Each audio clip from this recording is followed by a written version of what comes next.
सोचिए, अगर नारुतो के पास होता रिनेगन, वो ताकत जो सिर्फ कुछ चुनिंदा लोगों को मिली थी, क्या नारुतो और भी ज्यादा खतरनाक हो जाता? क्या वो मडारा और पेन से भी ऊपर निकल पाता? और कोनोहा का फ्यूचर कैसा बदल जाता? आज हम एक्सप्लोर करेंगे what if Naruto had the रिनेगन। अगर आप हमारी मेहनत को सपोर्ट करना चाहते हैं तो चैनल की मेंबरशिप जरूर ज्वाइन करें। हर हफ्ते आपको मिलेगा एक स्पेशल एक्सक्लूसिव वीडियो सिर्फ मेंबर्स के लिए। और अब बिना देर किए वीडियो शुरू करते हैं। क्या होता अगर ओबिटो ने नारुतो को रिनेगन रखने के लिए चुना होता? नगाटो के बजाय हम नारुतो को रिनेगन देंगे और देखेंगे कि कहानी कैसे आगे बढ़ती है। सब कुछ शुरू होता है एक ठंडी अक्टूबर की रात। एक बच्चे का रोना गांव में गूंजता है और सब शांत है। एक माँ अपने नवजात बच्चे को गोद में लेती है, जबकि पिता उस सील को मजबूत करता है। उन्हें कुछ गलत होने की आशंका थी, लेकिन सौभाग्यवश कुछ नहीं हुआ। फोर्थ होकागे अपनी पत्नी के साथ मिलकर नवजात बच्चे का स्वागत करते हैं और उसका नाम नारुतो उजुमाकी रखते हैं। इसी बीच छाया में एक मास्कड आदमी खड़ा है। उसकी मानवता की हल्की चमक अभी भी धधक रही थी, जो उसे उसके उद्देश्य टेल्ड बीस्ट को लेने से रोक रही थी। वह परिवार को इस पल का आनंद लेने देता है। अपने मेंटोर के सम्मान में वह बच्चे को एक महान उद्देश्य के लिए चुनता है, दुनिया को बेहतर बनाने की योजना में मदद करने के लिए। बहुत कम उम्र में नारुतो के माता पिता कुछ असामान्य देखते हैं। उसकी आंखें कुछ अजीब तरह से चमकती थीं, उचिहा के शरिंगन जैसी। यह अजीब था क्योंकि नारुतो में उचिहा का कोई खून नहीं होना चाहिए था। कुछ लोग सोचते थे कि कुशिना ने धोखा दिया। अन्य लोग मानते थे कि Naruto sage of six paths का पुनर्जन्म है। चाहे सच कुछ भी हो, गांव में हड़कंप मच गया। इसने उचिहा और हिडन लीफ के बीच तनाव बढ़ा दिया। युद्ध की आशंका थी। हालांकि मिनाटो ने इस घटना का उपयोग गांव में शांति लाने के लिए किया, लेकिन फाउंडेशन इसे पसंद नहीं करता। वे नारुतो को गांव को जोड़ने के बजाय उसे तोड़ने वाला मानते हैं। योजना के अनुसार इटाची को उचिहा क्लैन को समाप्त करने भेजा गया। इसके अलावा नारुतो को गांव के लिए खतरा माना गया। नारुतो और उसके पूरे परिवार को रूट्स बिंगो बुक में डाल दिया गया। योजना यह थी कि नारुतो और कुशिना को जिंदा लिया जाए और मिनाटो को मार दिया जाए, लेकिन मिनाटो को मारना आसान नहीं था। जब कुशिना और नारुतो पकड़े जाते हैं, मिनाटो बच निकलता है। अपने पूर्व छात्र ककाशी की मदद से वह जान जाता है कि इसके पीछे कौन है। मिनाटो और ककाशी रूट के गुप्त मुख्यालय में जाते हैं। रास्ते में आने वाले सभी को मात देते हैं। वे अंततः डांजो तक पहुंचते हैं, जो हार मानने से इनकार करता है। लड़ाई में स्पष्ट हो जाता है कि डांजो की उम्र उसका पीछा कर रही है। इजानागी का इस्तेमाल सीमित हो गया है। वह मिनाटो को हराने के लिए कुशिना से कुरामा पूरी तरह निकालने की आखिरी कोशिश करता है, लेकिन अंत में ककाशी उसे रोक देता है और कुरामा को डांजो के नियंत्रण से मुक्त करता है। इस बीच कुशिना की मृत्यु हो चुकी है। नाइनटेल्स गांव में तबाही मचाता है। मिनाटो नारुतो को पाता है, जो डर के मारे चुप है। वह उसे उठाता है और बताता है कि उसे गांव की रक्षा करनी है। मिनाटो नारुतो को ककाशी के पास छोड़ देता है और बताता है कि पीछे न रहे, लेकिन ककाशी अपने मेंटोर की मदद करना चाहता है। अंततः मिनाटो तय करता है कि नाइन टेल्स को सील करना होगा। वह इसे स्वयं में नहीं सील कर सकता, क्योंकि ऐसा करने से नाइन टेल्स की भी मृत्यु हो जाएगी। अंततः वह निर्णय लेता है, आधा नाइन टेल्स नारुतो में और आधा ककाशी में सील किया जाएगा। इस तरह संतुलन बना रहेगा। मिनाटो अपने अंतिम पल में कुरामा की चाकड़ा खींचता है और नारुतो को बताता है कि वह उससे कितना प्यार करता है। नारुतो रोते हुए रोकने की कोशिश करता है, लेकिन मिनाटो कहता है कि कुछ चीजें बदली नहीं जा सकती। वह नाइन टेल्स को ककाशी और नारुतो में सील करता है और फिर मृत्यु को प्राप्त होता है। इस समय थर्ड होकागे उन्हें पाता है और स्थिति समझता है। रूट को भंग कर दिया जाता है। काकाशी को पूरा सम्मान देकर सेवानिवृत्त किया जाता है। थर्ड होकागे सेवानिवृत्ति से लौटता है और नारुतो की देखभाल करता है। हालांकि उसे होकागे के निवास में रहने की अनुमति नहीं देता। हिडन लीफ के गांव वाले नारुतो को नापसंद करने लगते हैं। उन्हें लगता है कि नाइन टेल्स की भागने की जिम्मेदारी नारुतो की है। वे मानते हैं कि नारुतो मदारा उचिहा का पुनर्जन्म है, सेज ऑफ सिक्स पाथ्स का नहीं। एक पल में नारुतो ने सब कुछ खो दिया। घर, परिवार, स्वतंत्रता केवल राजनीति के लिए इस्तेमाल किया गया। उचिहा उसे विद्रोह के लिए, मिनाटो शांति के लिए, डांजो सभी खतरों को खत्म करने के लिए इस्तेमाल करना चाहते थे। नारुतो बस अपने माता पिता के साथ रहना चाहता था, लेकिन दुनिया ने उसे बार बार कुचला। सब उससे नफरत करते थे। नारुतो ने कभी कभी अपनी आंखें निकालने का सोचा ताकि लोग उसे स्वीकार करें, लेकिन उसके अंदर नाइन टेल्स भी था। फिर भी वह अकेला नहीं था। ककाशी उसके साथ था और समय बिताता। काकाशी ही एकमात्र था जो डरता नहीं था। थर्ड होकागे भी डरता दिखा। ऐसा माना जाता था कि जो रिनेगन रखते हैं वे सृष्टि या विनाश के देवता बन सकते हैं। हालांकि काकाशी ने नारुतो को एकेडमी में शामिल होने और अपने शक्ति का सही उपयोग करने के लिए मनाया। नारुतो ने हर जुत्सु जल्दी सीख लिया और अंततः ग्रेजुएट होकर टीम 7 में रखा गया। सस्के, उचिहा और सकुरा हारुनो टीमों को संतुलित बनाया गया था, लेकिन टीम 7 विशेष थी। काकाशी चाहता था कि टीम बंधन मजबूत हो। जब पूछा गया कि भविष्य में क्या चाहिए, सकुरा चाहती थी सस्के। सस्के चाहता था कि जो उसके क्लैन को नष्ट किया उसे मारे, और नारुतो बस स्वीकार किया जाना चाहता था। बेल टेस्ट में नारुतो ने सस्के के साथ काकाशी को चुनौती दी। ध्यान देने योग्य है कि इस संस्करण में सस्के नारुतो के लिए शुरू में सम्मान रखता है। वह मानता है कि नारुतो भावनात्मक रूप से कमजोर है और IQ में कमजोर। सस्के समझदार है लेकिन खुद को जीनियस मानता है क्योंकि वह केवल एक बच्चे होते हुए ही हाई लेवल निंजुत्सु में माहिर हो चुका है और उसने सभी 5 मूल प्रकृतियों का उपयोग करने की क्षमता दिखा दी है। सस्के बराबरी करना चाहता है लेकिन इस समय वह नारुतो में एक किंड्रेड स्पिरिट पाता है क्योंकि नारुतो जानता है कि किसी और से अपने परिवार को खोने का अनुभव कैसा होता है। साथ ही नारुतो के पास एक विशेष डोजुत्सु है जिसे हर कोई सम्मान देता है। साथ में वे काकाशी को इतनी चुनौती देते हैं कि उसे खुद को सुरक्षित रखने के लिए वर्जन 1 का उपयोग करना पड़ता है। इस समय काकाशी जानता है कि उसकी टीम सच में एक एलीट टीम बनने वाली है। अंततः भले ही वे बेल्स पाने में लगभग चूक जाएं, काकाशी आसानी से उन्हें पास कर देता है। उनकी करियर यात्रा पहले की तरह शुरू होती है सिवाय इसके कि लैंड ऑफ वेव्स आर्क में जब पहली बार ज़बूज़ा का सामना होता है, काकाशी उसे पूरी तरह नष्ट कर देता है। उसे नारुतो और सस्के की शक्ति की जरूरत नहीं पड़ती। जब डीमन ब्रदर्स हमला करते हैं, नारुतो आसानी से उनसे निपट जाता है। सस्के की मदद की जरूरत नहीं पड़ती। ट्रेनिंग के समय नारुतो और सस्के जल्दी सीखते हैं। नारुतो आसानी से मास्टर कर लेता है क्योंकि रिनेगेन यूजर्स अधिकांश तकनीकों को केवल देखकर सीख सकते हैं। सस्के को कुछ दिक्कतें आती हैं लेकिन वह भी पकड़ लेता है। साकुरा भी जल्दी मास्टर कर लेती है। नारुतो इनारी से भी बात करता है क्योंकि उसके माता पिता की स्मृति अभी भी ताजा है। नारुतो की पर्सनैलिटी थोड़ी कम जैकेट है। वह लोगों के प्रति अधिक नरम और ध्यान देने वाला लगता है। वह जल्दी से इनारी का मित्र बन जाता है और उनका बंधन मजबूत हो जाता है। जब वे पुल की देखरेख करने जाते हैं, ज़ाबूज़ा और हाकू फिर से प्रकट होते हैं। काकाशी ज़ाबूज़ा का सामना करता है लेकिन उसे हराना कठिन नहीं होता क्योंकि सस्के और नारुतो हाकू को जल्दी ही हरा देते हैं। जब गाटो और उसके लोग आते हैं, टीम 7 उन्हें रोकते हैं और पुल की रक्षा करते हैं। पुल का नाम बाद में लेजेंडरी 7 ब्रिज रखा जाता है टीम 7 के सम्मान में। इसके बाद ट्यूनिंग एग्जाम्स आर्क आता है। काकाशी को अपनी टीम को एग्जाम्स में शामिल कराने में कोई दिक्कत नहीं होती। उनके रिकॉर्ड के कारण थर्ड होकागे भी मान जाता है और टीम एग्जाम्स में शामिल हो जाती है। रिनेगन की मदद से नारुतो को उत्तर पाने में कोई दिक्कत नहीं होती और सस्के को भी नहीं। सकुरा पहले से ही जीनियस है इसलिए वह जानती है पहली परीक्षा आसान होती है, दूसरी परीक्षा फॉरेस्ट ऑफ डेथ है। टीम 7 की क्षमता के कारण अधिकांश अन्य टीमों का प्रयास उन्हें टालने का होता है। उनका लक्ष्य केवल वह स्क्रोल ढूंढना होता है जो उनके पास नहीं है। शेरिंगन और रिनेगन की मदद से यह काम आसान होता है। इसी समय ओरोचिमारू प्रकट होता है। उसका टारगेट ससुके नहीं बल्कि नारुतो है। क्यों न हो, यह उसके लिए जीवन का सबसे बड़ा मौका है। ओरोचिमारू को शेरिंगन चाहिए था लेकिन अब वह बहुत अधिक शक्तिशाली रिनेगन, उजुमाकी चक्रा और टेल्ड बीस्ट प्राप्त कर सकता है। सबसे पहले वह नारुतो के अंदर टेल्ड बीस्ट को दबाने की कोशिश करता है जिससे नारुतो बेहोश हो जाता है लेकिन सकुरा उसे बचा लेती है। ओरोचिमारू फिर सस्के की ओर मुड़ता है। जब सस्के अपने आप को संभाल लेता है और आंशिक रूप से उसका डिस्गाइज जलाता है, ओरोचिमारू प्रभावित होता है। हालांकि सस्के उसका टारगेट नहीं है, वह उसे फॉलबैक टारगेट के रूप में चिन्हित कर देता है ताकि अगर नारुतो को पकड़ने में कोई रुकावट आए तो उसे पकड़ सके। वे बेहोश रहते हैं। अन्य टीमें स्क्रोल लेने आती हैं। सकुरा उन्हें हमेशा रोक नहीं सकती। कुछ लोग दया दिखाते हैं और उन्हें सुरक्षित रखने में मदद करते हैं। जब हिडन साउंड की टीम आती है, उन्हें कम से कम 1 या 2 स्किल्ड जीनिन टीमों का सामना करना पड़ता है। इसके बाद जब नारुतो और सास्के जागते हैं, वे स्क्रोल लेने वालों को ढूंढते हैं और दुश्मनों को पकड़ते हैं। तीसरी परीक्षा एग्जीबिशंस लगभग वैसी ही होती है। सस्के काकाशी के साथ ट्रेनिंग करता है और नारुतो जिराया के साथ। जिराया को इसमें कोई दिक्कत नहीं होती। नारुतो का मिनाटो का बच्चा होना और रिनेगन का धारक होना उसे उस चाइल्ड ऑफ प्रोफेसी मानने पर मजबूर करता है। जिराया उसे ट्रेन करता है, ओरोचिमारू द्वारा बंद सील खोलने में मदद करता है और उसे कंट्रोल करना सिखाता है। रिनेगन नारुतो को कुरामा पर अधिक नियंत्रण देता है। इसका मतलब है कि वह ट्रेनिंग से पहले से ज्यादा फायदा उठाता है। जिराया उसे गट्सी निंजा बनने में मदद करता है। नारुतो पहले की तुलना में थोड़ा अधिक टिमिड है। उसने पूरी जिंदगी अकेले नहीं बिताई है लेकिन अपने माता पिता की मृत्यु और अद्भुत नफरत का अनुभव किया है। ट्रेनिंग के बाद नारुतो थोड़ा अधिक कॉन्फिडेंट और चीयरफुल हो जाता है। वह सस्के के साथ लड़ाई के लिए तैयार होता है लेकिन इससे पहले कोनोहा क्रश आर्क शुरू होता है जब ओरोचिमारू गांव पर हमला करता है। यह घटना लगभग वैसी ही होती है जैसे ओरिजिनल स्टोरी में। नारुतो की गारा के साथ लड़ाई में वह गलती से demonic statue of the outer path को समन कर देता है गमाबुंटा के बजाय। गारा को देखते ही वह उसकी शक्ति का उपयोग करके उसे पूरी तरह क्रश कर देता है। डिमोनिक स्टैच्यू अपनी चाक्रा चेन से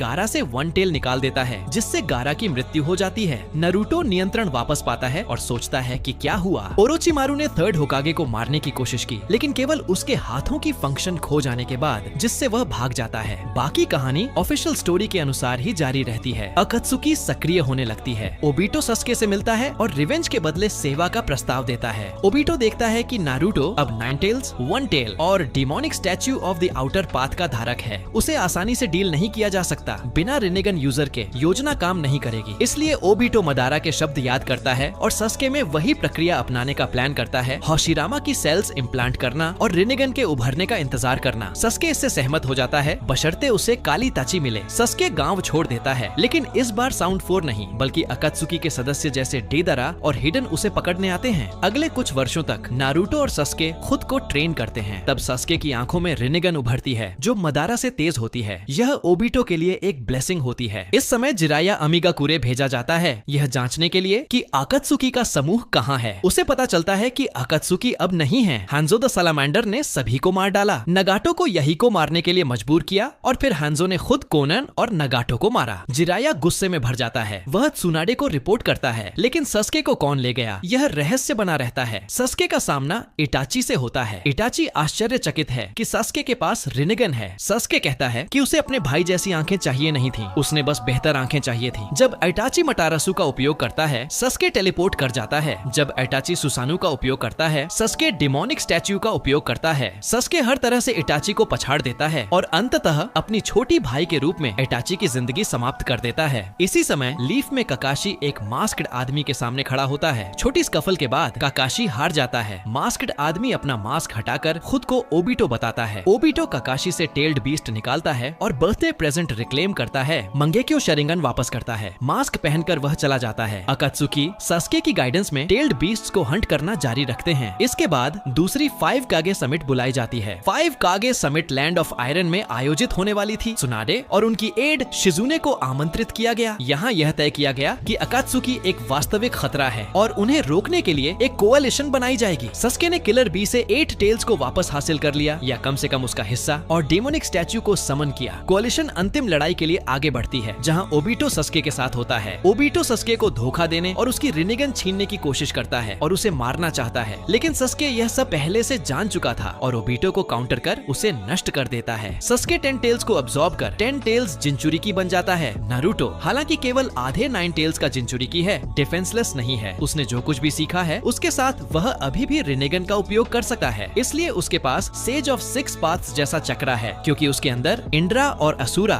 दोनों का चक्रा मौजूद है। यही सस्के के लिए भी सच है। इससे टाइटन्स की तरह की लड़ाई होती है। नारुतो पाता है कि सस्के का ट्रूथ सीकिंग बॉल्स का उपयोग अधिकांश निंजुत्सु को अब्सॉर्ब कर लेता है, लेकिन जैसे ही नारुतो उसे रसेंगान से मारता है वह सेज जुत्सु को अब्सॉर्ब नहीं कर सकता। किलर बी लड़ाई में शामिल होता है और नारुतो को युकी का चक्रा देता है 8 टेल्स। उसे अन्य टेल्ड बीस्ट्स से बात करने की क्षमता देता है। नारुतो वचन देता है कि अगर वे उस पर भरोसा करेंगे तो वह उन्हें मुक्त कर देगा। टेल्ड बीस्ट्स उसे अपना चक्रा देते हैं। नारुतो इंड्रा और असुरा के चक्रा के साथ अपनी सेज ऑफ 6 पाथ्स ट्रांसफॉर्मेशन प्राप्त करता है। इस शक्ति के साथ नारुतो और सस्के की लड़ाई इतनी भयानक होती है कि कोई भी उनके साथ नहीं चल पाता। कोalition के अधिकांश सदस्य साइडलाइंड हो जाते हैं। नारुतो सस्के से इस मैडनेस को रोकने की विनती करता है, लेकिन सस्के पहले ही तय कर चुका है। उसे लगता है कि इटाची की मृत्यु लीफ की गलती थी। सस्के का मानना है कि सभी राष्ट्रों और शिनोबी विलेजेस की एक ही समस्या है, युद्ध, मिसकम्युनिकेशन और सेल्फिशनेस। सस्के का निर्णय है कि अब कोई होकागे, रैकेज, मिजुकागे, सुचिकागे या अन्य कागे नहीं होना चाहिए। केवल एक रूलर होना चाहिए जो पीस सुनिश्चित करे और युद्ध को खत्म करे। नारुतो युद्ध की कमी से सहमत है, लेकिन जानता है कि इतनी शक्ति किसी एक व्यक्ति में केंद्रित होना भ्रष्टाचार ला सकती है। सस्के कहता है कि उसे खेद है, लेकिन यह शुरू से तय था। दोनों की लड़ाई जारी रहती है। अंततः नारुतो को अपर हैंड मिलता है और वह सस्के को गहरा घाव देता है। शिनोबी फोर्सेस की मदद से वे 10 टेल्स को सस्के के शरीर से अलग कर देते हैं। नारुतो उसे अब्सॉर्ब कर 10 टेल्स जिंचुरिकी बन जाता है। युद्ध और लड़ाई खत्म होती है। नारुतो हीरो के रूप में सम्मानित होता है। सफाई के दौरान नारुतो से पूछा जाता है कि वह आगे क्या करेगा। वह कहता है कि वह अपना वचन निभाएगा और डिमोनिक स्टैच्यू में बंद सभी टेल्ड बीस्ट को मुक्त करेगा, जिनमें 9 टेल्स भी शामिल है। कुरामा पूछता है कि वह ऐसा क्यों करेगा। नारुतो कहता है कि वह भी कभी 10 टेल्स के अंदर था।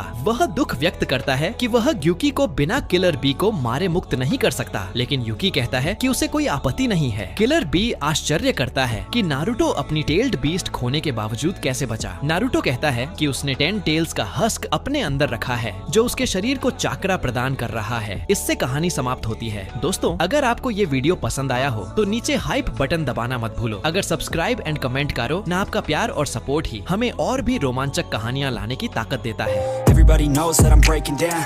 Everybody knows I ain't faking now.